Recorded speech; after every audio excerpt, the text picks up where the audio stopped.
Hello everybody, it's your boy Redstone9X here and welcome back to another video on the channel. In today's video we are going to be checking out the brand new Minecraft 1.21.9 update that just came out a few days ago. Or almost a week depending on when I get this video up. And it is called the Copper Age Update. So as you guys can probably guess by the title, this update adds in a lot more copper related items, as well as a new decorative item, new passive mob, and a slight change to a certain dimension, but we'll get into that a little later in this video. And this is the 5th update to add in new stuff since the last update, which was several months ago, called the Chase the Skies update, in which that update pretty much added some new items, a new passive mob which you can ride on, and also updated crafting recipes and functionalities to those items as well. So before I get into all the things that is in this update, you know the drill, make sure you guys hit that like button and subscribe, and turn on those notifications so you don't miss another video. Apart from that guys, let's get into it. So first things first, we're going to step into this building called the Copper Complex that I made. And I've got several rooms over here with the different things I've got to show you. So we are going to start with this room right here. And I'm going to go to survival. So one change to this update is that the chain has now been renamed to the Iron Chain, as you see right here. Okay, so now let's get into the new stuff. So we've got more copper variants. So we've got the regular versions on the left, and then the waxed versions on the right. And I just realized that some of them have oxidized a bit, so let's fix that. Okay, so anyway, here are the new stuff. So we've got, on the bottom row, copper chests, regular and waxed. Next row, we've got copper lanterns, copper chains, and then at the back there, copper bars, as you see right here. And then here we got copper nuggets, and then we've got copper torches right here, which you probably already have noticed those torches all around this room before I walked in. So now for the crafting recipes for them.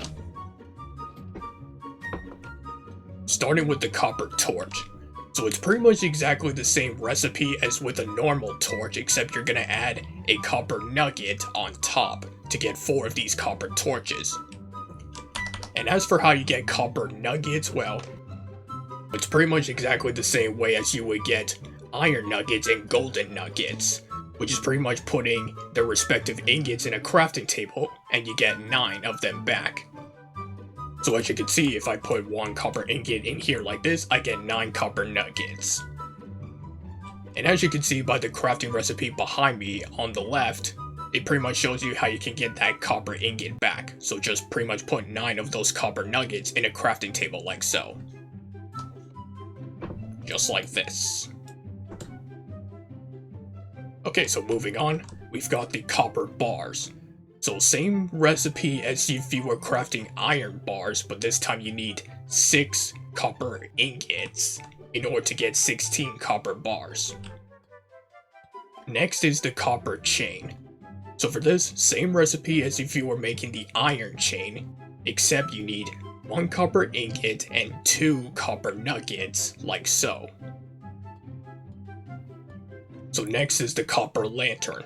So this is pretty much exactly the same recipe as if you were making a regular lantern or a soulfire lantern. So for this you need 1 copper torch in the middle surrounded by 8 copper nuggets to get 1 of these. Lastly we got is the copper chest, which as you can see, you just need 1 chest surrounded by 8 copper ingots, as you see right here. So it's pretty standard stuff. And as you just saw earlier, if you use an axe on them, you can pretty much reverse the oxidation process. Like with this lantern over here. Just like so. And if you use honeycombs, you can just keep them from oxidizing, as you see on the right side here. Okay, so before we get into that room, one quick thing is that lightning rods can now oxidize like other copper blocks. So you've got the regular versions on top, and then the waxed versions on the bottom. As you see right here. Pretty nice, I must say. The different versions of the lightning rods actually look pretty good, I must say. Also, didn't I just fix this one? Okay, there we go. That one oxidized quite quickly. Okay, so now that you've seen that, let's move on to the stuff that's in the next room.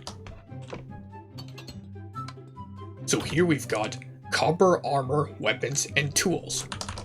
And I find this a bit of a coincidence because 2 years ago I actually did a video called Copper Armor and Weapon Commands back in 1.20. And to be fair with that video, that was mostly using leather armor that looked close enough to looking like copper armor back then. And for the weapon it was just an iron sword with lightning capabilities. But who would have thought 2 years later we would actually get copper armor, weapons, and tools? So by the way, if you guys haven't seen that video, you should go check it out after you finish watching this video. Okay, so anyway, so as for crafting them, it's pretty much exactly the same way as if you would craft all the other armor, weapons, and tools for the other variants that were already in the game. Which I'll put those recipes up on the screen right here so that way you can see.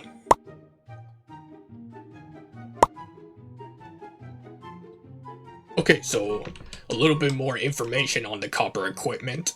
So for the copper armor, it pretty much has higher durability than leather and gold armor. So as you can see, this is pretty much the durability on the helmet, chest plate, leggings, and boots. So it's not bad. It's actually better than leather, but it's worse than chainmail armor, pretty much. Okay, so anyway, so it has slightly less enchantability than iron, meaning less of a chance to getting higher levels of enchantments on enchantment tables than iron, pretty much. So this armor gives you 10 armor points, which is 5 armor bars, so it's higher than leather armor, but lower than chainmail, as I just said earlier, gold, and also iron armor. So now on to the weapons and tools. So they all do have the same attack damage and speed as the stone variants, but they have higher durability, as well as being able to work faster and last longer than stone.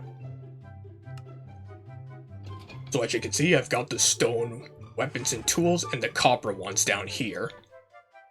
So as you can see, the durability on all the stone variants are 131. Compared to the copper variants, they are 190 in durability. But you can also see the stats for their counterparts are exactly the same. So if you ever have the choice between stone weapons and copper weapons, I would recommend going for the copper weapons, because at least those can last longer and also work better than stone. Okay, so moving on. So all of the copper weapons and tools have a higher enchantability than diamond, but slightly less than iron, meaning more of a chance of getting better enchantments on an enchantment table at lower enchanting levels than diamond, but slightly less than iron. Both the armor, weapons, and tools can be crafted/repaired with copper ingots, which I figured that was kind of an obvious one, but it had to be said regardless. And of course, smelting copper armor gives you copper nuggets, pretty much exactly the same way that smelting iron armor or golden armor gives you their respective nuggets as well. So now moving on to the copper horse armor. So this gives your horse +4 armor points, so it's better than leather armor but worse than iron horse armor. And the chances of finding one are the same as iron horse armor. Which I definitely must say that the copper horse armor looks pretty good on this horse. So anyway, let's move on to the other things, which is various armor trims with copper armor. So as you can see, I've got copper armor with all of the armor trims right over here.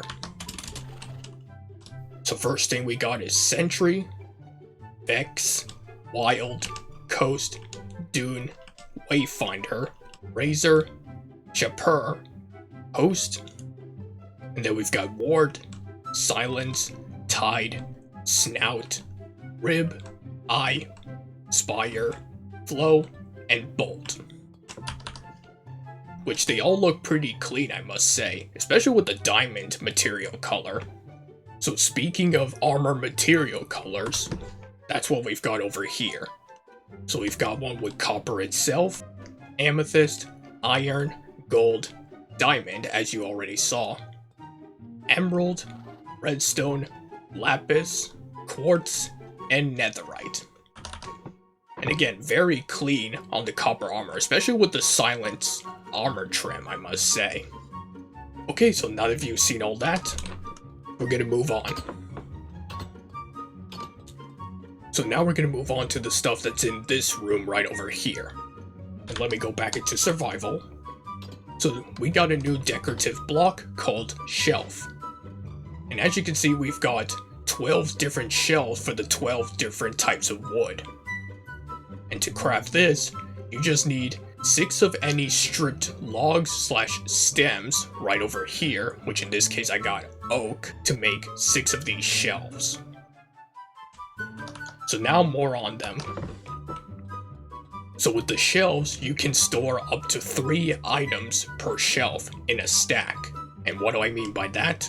Well, let's take these items for example, because when I right click on this, as you can see, I pretty much had stored a stack of enchanted golden apples.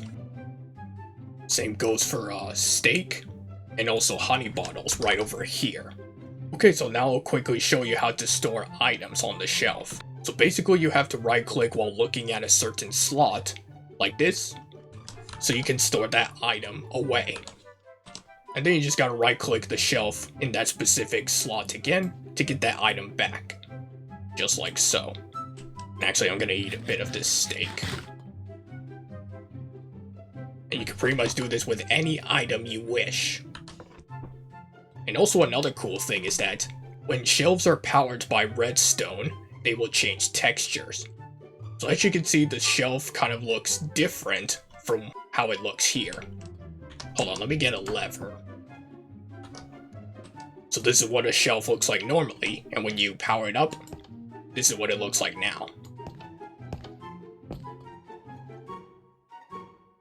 So more on that. When you go to interact with the shelf again, this time it will swap all of its contents with the 3 rightmost items in your hotbar. So what exactly does that mean?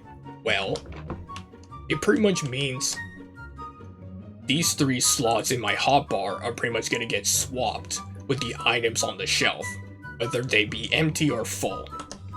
So when I right click the shelf, as you can see, it pretty much filled the last 3 slots in my hotbar on the right with the 3 items I got from the shelf. And when you right click the shelf again, it'll do the same thing the other way around, which is pretty handy, I must say. So if you already have items in those 3 slots, like I said earlier, it's going to swap them like so. And if you have 2 powered shelves connected with each other, it will swap the 6 most right items in your hotbar. So like with this one, easy. Same thing with this one, and also this one down here. Just like that. So it pretty much doesn't matter which slot you try to select when right-clicking the shelf, it'll pretty much swap all of your items into your hotbar regardless. And of course, if you have 3 connected shelves that are powered, it will swap your entire hotbar. So as you can see, I've labeled my shelves for different things. So when I switch to the Battle Gear hotbar, as you can see, my entire hotbar is filled with things ready for battle. And then with this one, things ready for when you're about to explore. And same thing with this one, which is ready for when you're going down to mine below. Just like that.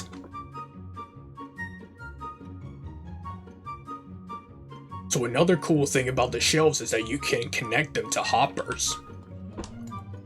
So I've got these 3 items here and we're going to deposit them. And as you can see, they are all slowly being put into the shelves like so.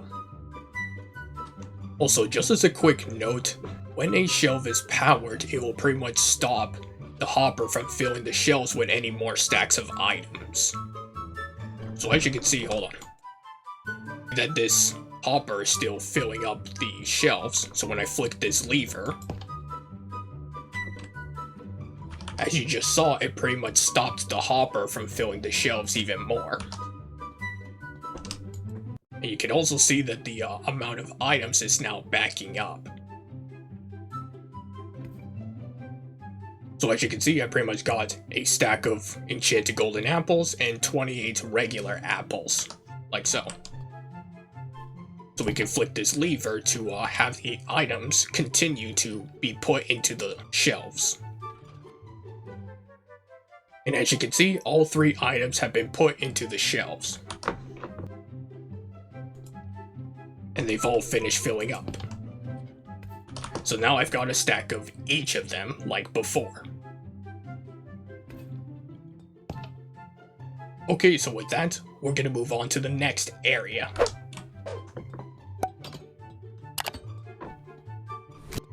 Which is through this door right over here. So the next new thing we got is the new passive mob, Copper Golems. But as you can see, there's none right now, because we have to summon it first.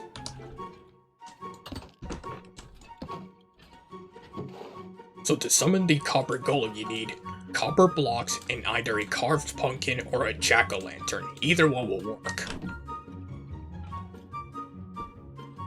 So you can see 1 copper block and a carved pumpkin, and boom, we've got this little guy right here. And it also comes with a free copper chest as well.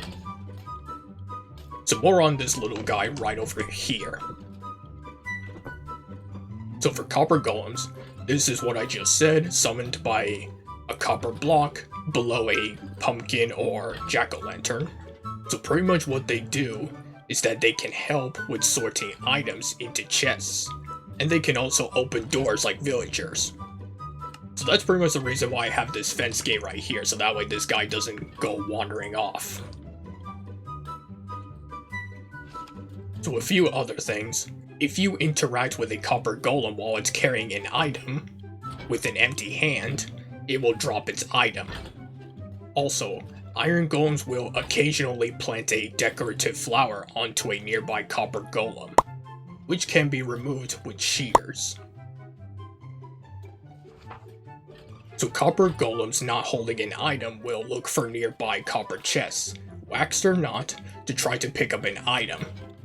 Any items in a copper chest will be picked up by nearby copper golems.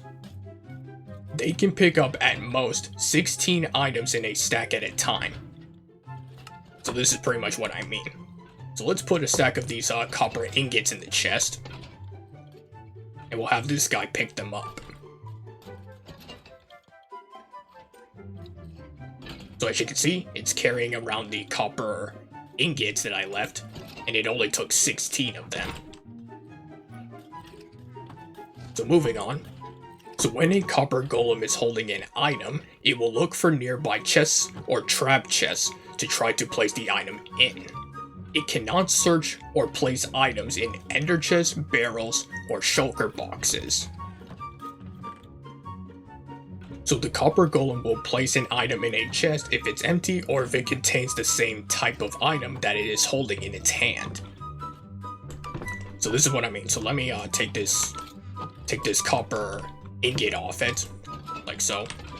So this is pretty much why I have a stack of oak logs and a stack of iron ingots. So I have a stack of oak logs in this chest and a stack of iron ingots in this one. So I'm basically going to put these 2 stacks of items in the copper chest behind me, and then this little guy is going to do the sorting. Have at them. Okay, there we go. So first thing it grabbed was the oak logs. So as you saw, even though it got it on the first try, basically it's going to go through all the chests to see which one is empty or which one has the same type of item in it first. So that way it can sort them properly. Which I guess, as you can see behind me, it's pretty much able to get the right chest on its first try. But most of the time, the more chests you have, the more it's going to search before placing items in it, if that makes sense. So as you can see, it's pretty much doing the exact same thing with the iron ingots, like so, and it's putting them exactly where they belong.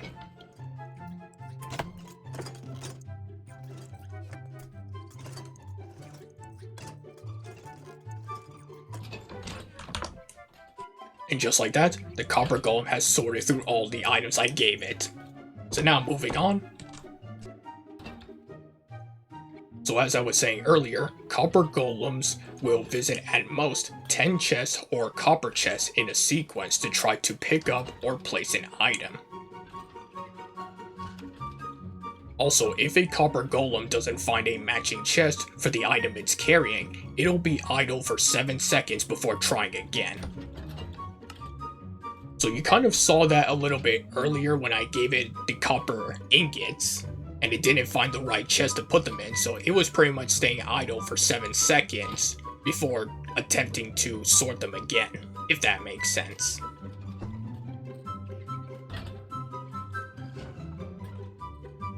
So from a copper golem's position, the maximum search area for chests is 32 blocks horizontally and 8 blocks vertically. So that's pretty much how far and wide these little guys will go to get their sorting jobs done, pretty much. Okay, so with that, I'm going to take this book with us, because we are going to proceed down below.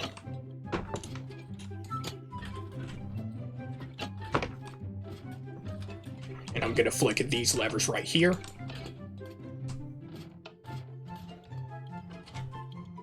So as you can see, you can pretty much go as far as to having multiple copper golems to sort through your chests to put them exactly where they need to go.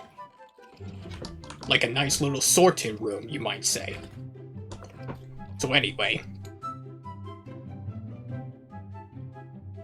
So the copper golems can oxidize over time and can be waxed like copper blocks.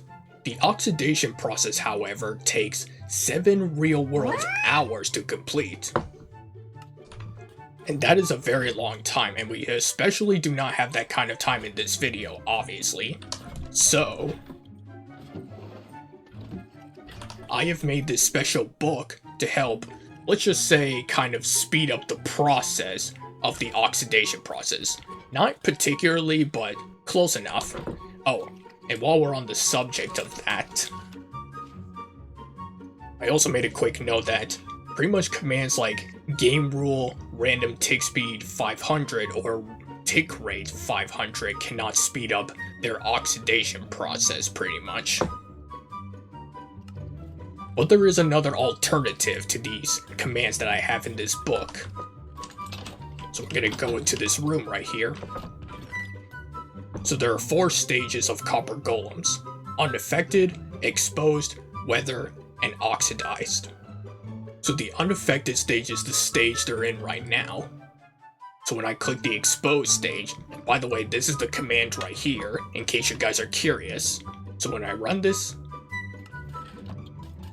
as you can see, all of these copper golems right here pretty much change into the exposed stage. And then we do the same thing with the weathered stage, like this. And that's what they look like, weathered. And of course, the last stage, oxidize. And when I run this command, this is what they look like in their oxidized state. But before I proceed any further, more on that. So once a copper golem has fully oxidized, it will turn into a copper statue in a few seconds, which they can be waxed. So we're gonna watch them closely. Oh, and as you can see, this one right here turned into a statue. So this is pretty much what happens when they fully oxidize. And also they drop the item they're carrying when they turn into statues.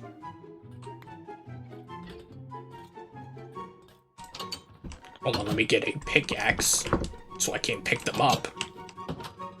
Oh, and I'm surprised this one hasn't gone to the oxidized stage. Must have been out of range. Okay, so let's mine this guy. And grab this one. And also grab you.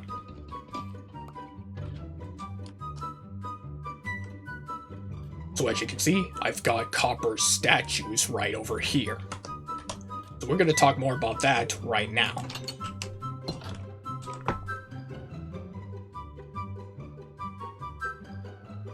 So these are called copper golem statues, a new type of decorative copper block that, just like all the other copper blocks, it can oxidize over time and can be waxed.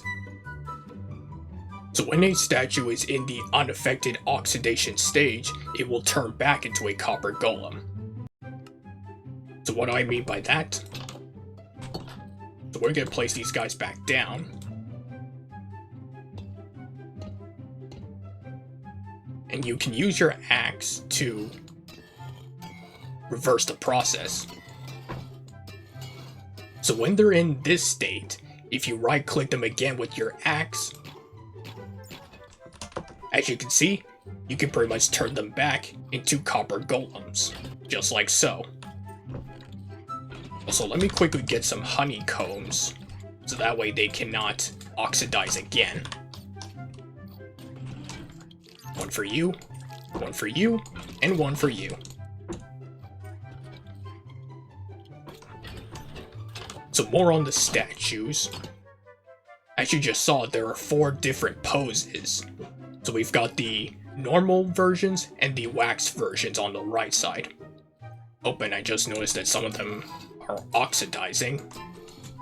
Let's fix that. Okay, so anyway. So these are the different poses. So we've got the default one, standing, sitting, running, and then the star pose right back there. And all you gotta do is pretty much right click the statues to change the poses. Like this. Which is a nice little detail to these little guys, I must say. They make great decorations and item sorters as well. So before we get into the final thing that this update has to offer, there is actually one other thing that these copper golem statues can do. So we're gonna come down here.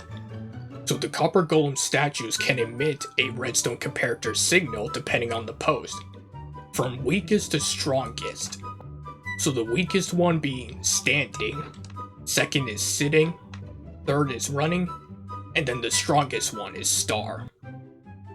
And you can actually make a pretty cool redstone door that is password protected by putting the copper golem statues in certain poses to unlock the door. Like this. So we need this one sitting, leave this one standing, this one in the running pose, and then finally this one in the star pose. And presto, the door opens, which is pretty cool, I must say. Okay, so for this last thing I want to show you, we are going to go to the end. So let's go. Also, I know there's a lot of Endermen out there, so I'm going to wear this carved pumpkin. And we are going to follow these torches right this way.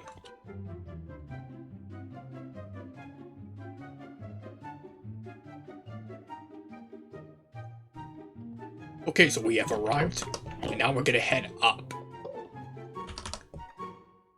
So the slight change to the end dimension, it pretty much happens every now and then. That will pretty much light up this area a little bit. And that is called end light flashes. Oh, you see? It's happening right now. You see that? That was called an end light flash. So basically it pretty much lights up the whole end dimension in a purple light for only a few seconds and then it goes away. so it's a nice aesthetic to it. Some more on that. So end light flashes. End dimension now has skylight. So every now and then, like I just said, flashes in the sky happen and produce a rumbling sound, which the skylight intensity increases, flooding the dimension in a purple light. So also as a quick note, if you have not defeated the Ender Dragon yet, the fog effect for when it's around will cause the flash source in the sky to not be visible, and also reduce the brightness of the light affecting the world. So obviously, if you have not defeated the Ender Dragon yet, then the purple light effect from the end light flashes will not be as bright as it was just now, and you cannot even see where the source of that light is coming from until you defeat the Ender Dragon, if that makes sense. But it's still a very nice aesthetic to the end dimension, all things considered. Okay, so now that you've seen all that, let's head back to the overworld. So that is pretty much all there is to it in the brand new Minecraft 1.21.9 Copper Age update. And that, my friends, is gonna wrap up for today's video. So if you guys enjoyed this video, want to see more videos like this, make sure you guys hit that like button and subscribe, and turn on those notifications so you don't miss another video. Apart from that, guys, thanks for watching, and I'll catch you all next week in another command block tutorial video. Goodbye!